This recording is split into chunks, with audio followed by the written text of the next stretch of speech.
Hello guys, welcome back to my channel Riya Mondal. আমি রিয়া আবার চলে এসেছি তোমাদের সাথে নতুন একটা ভিডিও নিয়ে। তোমরা সকলে কেমন আছো? আশা করি অনেক ভালো আছো। তো সবাইকে জানাই শুভ সকাল। আজকের দিনটা আমি আমার ঠাম্মা বাড়ি থেকে শুরু করছি। তো সকাল সকাল ঘুম থেকে উঠেই আমি ব্রাশ করে নিচ্ছি। তো সকালবেলা থেকেই অনেক ধরনের খাবারের আয়োজন চলছে। তো আমি তাড়াতাড়ি ব্রাশ করে ফ্রেশ হয়ে নিচ্ছি, না হলে মিস হয়ে যাবে খাবারগুলো। তো আমার ঠাম্মা বাড়ি যেহেতু গ্রামে, সেই কারণে সকাল সকাল উঠে গ্রামের পরিবেশ দেখতে কিন্তু খুবই ভালো লাগে। আর এই দেখো, তোমাদেরকে বললাম না সকাল থেকে অনেক ধরনের খাবারের আয়োজন চলছে। দেখো ঠাম্মা, দেখো মাছ ছাড়াচ্ছে, আঁশ ছাড়াচ্ছে, সব কিন্তু ইলিশ মাছ। দেখো কতগুলো ইলিশ মাছ রান্না হবে। আজকে দুপুরের খাবার কিন্তু একেবারে জমে যাবে। তো এইখানটায় কাটা বাছা শুরু হয়ে গেছে সব সকাল সকাল। মানে দুপুর একটার মধ্যেই মনে হচ্ছে দুপুরের খাওয়া খেয়ে নিতে হবে। দেখো, তো এদিকটাতে দেখো মা আর ঠাম্মা দুজনে মিলে মাছ ছাড়াচ্ছে। এই যে দেখো, দুজনে মিলে মাছ ছাড়াচ্ছে। আর এদিকটাতে দেখো, আমি ঠাম্মাকে বলছি সব মাছগুলো এক জায়গায় করো, একটা ছবি তুলি। আর এদিকে বিড়ালটা বসে আছে। তো এদিকটায় দেখো, আমাদের এখানে কিন্তু মৌসুমি লেবুর বাগান রয়েছে। সেখান থেকে টাটকা টাটকা মৌসুমি লেবু ছিঁড়ে নিয়ে আসলো আমার বোন। তো সেইগুলো দেখো ভীষণই মিষ্টি। তো এটা হচ্ছে সকালের খাবার। ইলিশ মাছের তেল ছিল আর ডাঁটার তরকারি ছিল। তো খাওয়া দাওয়া করে আমি এখন একটু বসলাম ফ্যানের তলায়। প্রচণ্ড গরম পড়ছে আজকে। তো দেখো ভাই কি বলছে শোনো। তুমি পান খুঁজে পাচ্ছ না? না, কি পাচ্ছ না?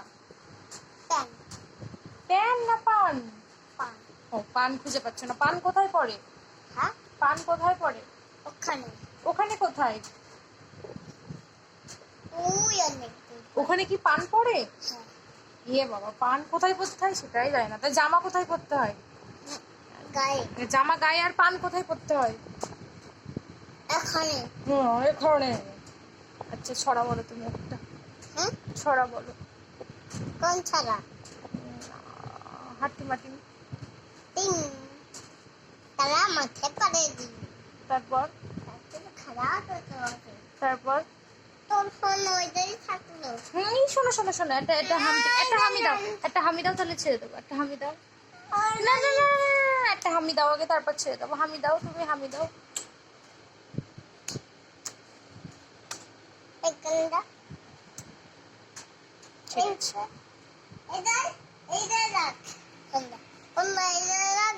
তো সকাল গড়িয়ে দুপুর হয়ে গেছে। এখন দুপুরের খাবার খাচ্ছি। ডাল রয়েছে, একটা তরকারি রয়েছে, আর রয়েছে ইলিশ মাছের ঝাল। তো খাওয়া দাওয়া করে একটু শুলাম। দেখো কত আদর করে আমার বোনটা আমার চুলটা আঁচড়ে দিচ্ছে। দেখো কত ভালোবাসে আমাকে, দেখেছো?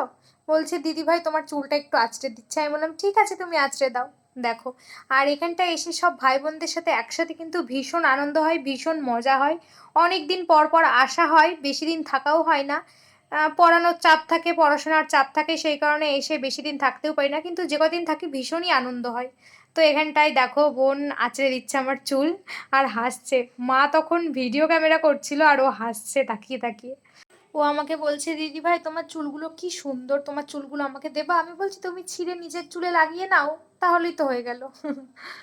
তো তারপরে দেখো বৃষ্টি শুরু হয়ে গেছিল পুরো একদম, বাইরে ঝমঝম করে বৃষ্টি পড়ছে। তো এই ফাঁকে আমি একটু ঘুমিয়ে নিই, তাই ভাবলাম একটু গরমটা কমেছে। প্রচণ্ডই গরম পড়ছিল এই দুদিন।